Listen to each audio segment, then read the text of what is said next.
Alright guys, so a while back I reviewed a Tele style guitar that I borrowed from my buddy Chris, and this was from a brand that I had never checked out before called Zooway. At least I think that's how it's pronounced. But anyway, this was a very sort of extravagant Tele style guitar with a Bigsby style trim, and it was actually pretty cool. And it was sort of funny how everything worked out because I borrowed the guitar to do a review, and then another friend of mine borrowed the guitar from me to use in a music video. Anyway, after checking out that guitar, I sort of dove down the Zooway rabbit hole. Now they have a lot of different models and a lot of them look pretty cool, but I'm always looking for things that kind of stand out and that are different from the regular models. So when I saw this dual humbucker equipped Tele style guitar with a blood splatter finish for under $300, naturally, I couldn't resist. Now, I know there are a lot of people out there who are big fans of the Telecaster body shape, but they don't always want the traditional Telecaster setup in terms of the controls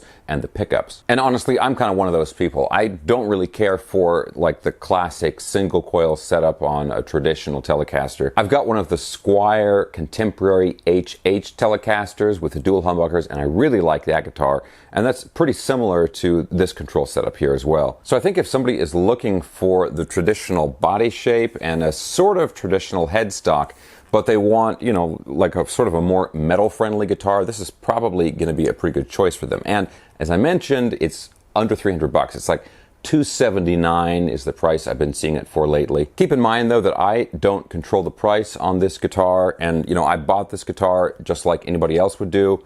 And sometimes companies have an annoying habit of raising the price on a guitar after I have reviewed it, then everybody gets mad at me. So anyway, hopefully that won't happen. But anyway, as far as the specs go, in addition to the humbuckers, you know, we've got a single volume, single tone, and a three-way toggle switch. One thing that's really cool that I like is they have a Strat style string through bridge down here. So there's no trim on it, but you have the 6 individual saddles, unlike the dual saddles that you would get on a traditional Telecaster. That's of course going to make setting the intonation much easier, and also it's more comfortable on your hand too, especially if you're doing like palm muting and that kind of stuff. Now it's a basswood body, it's a maple neck, bolt-on neck as you can see, a maple neck and a maple fretboard, 21 frets on here. I'm not a real big fan of that. I would, you know, I'm a 24 fret kind of guy, and at least 22.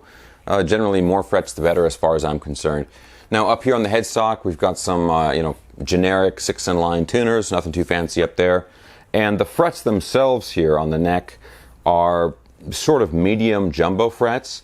And I'm not getting any buzzing when I play it, anything like that. And we'll get to the sound samples in just a few minutes here. But the fret ends are okay. They're not fantastic, they're not sharp, but they could be a little smoother. And of course, the finish, I love that. It's the white with the blood splatter paint on the back of the guitar as well as the front, and the black hardware really just finishes it off really nicely. Now we'll go ahead and plug this in and listen to how it sounds, and then I'm going to talk a little bit more about some of the other specs and the playability of the guitar. Now for this demo, I'm going to be using my new Hot Tone Ampero amp modeler, and I'll give you a few different sounds from there so we can hear how the guitar sounds with different levels of gain and different amp models. But now real quick guys, if you enjoy videos like this, checking out cool, affordable guitars, and you have not already subscribed, please consider subscribing right now. And stick around at the end of the video because I'm doing a new thing now where you guys can check out the classic metal album that I've been listening to lately on vinyl. Okay, now let's go ahead and plug it in and hear how it sounds.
Okay guys, so let's talk a little bit about the playability of this guitar. So here's the thing that comes across. When I play this guitar, the neck and everything, it responds nicely. The frets, at least as far as the fret leveling and everything, it's done nicely, so I don't get any dead notes or buzzing or anything like that. It's a pretty responsive guitar, and so, you know, if you're used to a traditional Telecaster, which has like the lower output, like single coil pickups, this guitar, like the notes just sort of jump out compared to, you know, a more traditional Telecaster style guitar like that. So I think that just, obviously it has to do with the way the neck is done, but also the pickups as well. Now the pickups have a very sort of open, kind of raw sound to them. I don't know much about these pickups. I mean, they're the generic humbuckers that they decided to put in there. Definitely not name brand or anything like that. And so they do have a pretty like loose sound to them. That makes for some nice harmonics, but at the same time, if you were going to use this guitar for like down tuning or something like that, they might not hold up too well to the lower frequencies of those lower tunings. But if you're going to use it for more like a traditional metal style or classic rock or blues where you want a more raw sort of organic sound, I think it would work great for that. And now, I mentioned this before, but the fret ends are, you know, they're decent, they're acceptable, but it definitely could have a little smoothing done to the fret ends. I do this trick I do a lot, where you take a sanding sponge that you would use for furniture or something like that, and you just run that up and down the sides of the neck a few times, you know, carefully to not hit the paint or anything, or you can tape it off, and that will usually take off any of those small rough fret ends and everything. I think I'll probably end up doing that on this guitar. So again, the fret ends are not super sharp, it's not going to cut up your finger or anything like that, but they just don't have that nice smooth feeling that we're used to on, you know, a lot of modern guitars. Okay, now I want to mention this is one of the more sort of out there guitars from Zooway. They have a lot of different models, and they've got a lot of like super strat type models. They've got some with reverse headstock that look pretty cool, and they're all kind of around this price range, like between $200 and $300, or maybe a little over $300, right around there. Now the shape of the neck is, I would consider this to be a C shape. It's fairly round on the back of the neck. It has a satin finish on the back, which is really nice. So it's a pretty comfortable neck in terms of how it feels in your hand.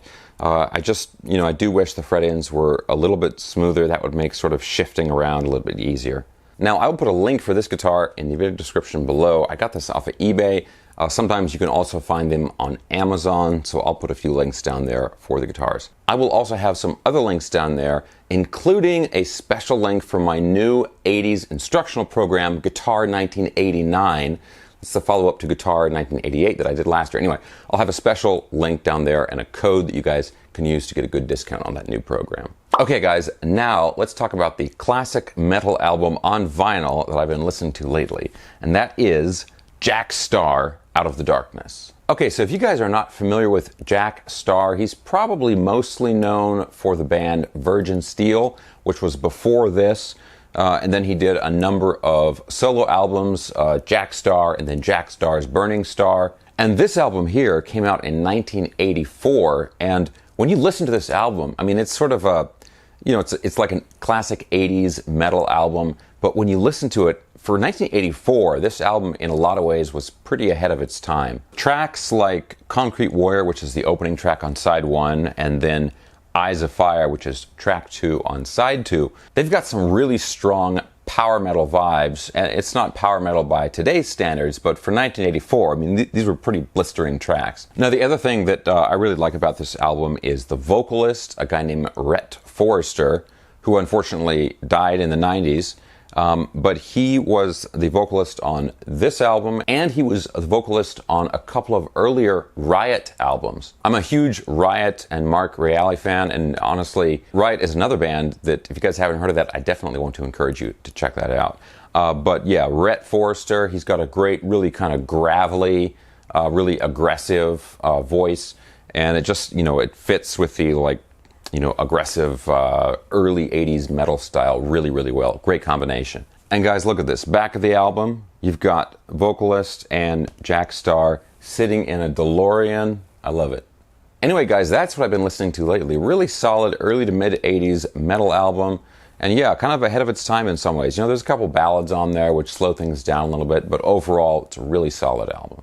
Alright guys, that's it for today. As always, check out the video description below for links for everything I was talking about in the video. So I'll have links for the guitars, as well as my merch and that new instructional video I was telling you about. Thanks a ton for watching, guys. If you enjoyed the video, please give me a thumbs up, subscribe if you haven't already, and I'll see you soon.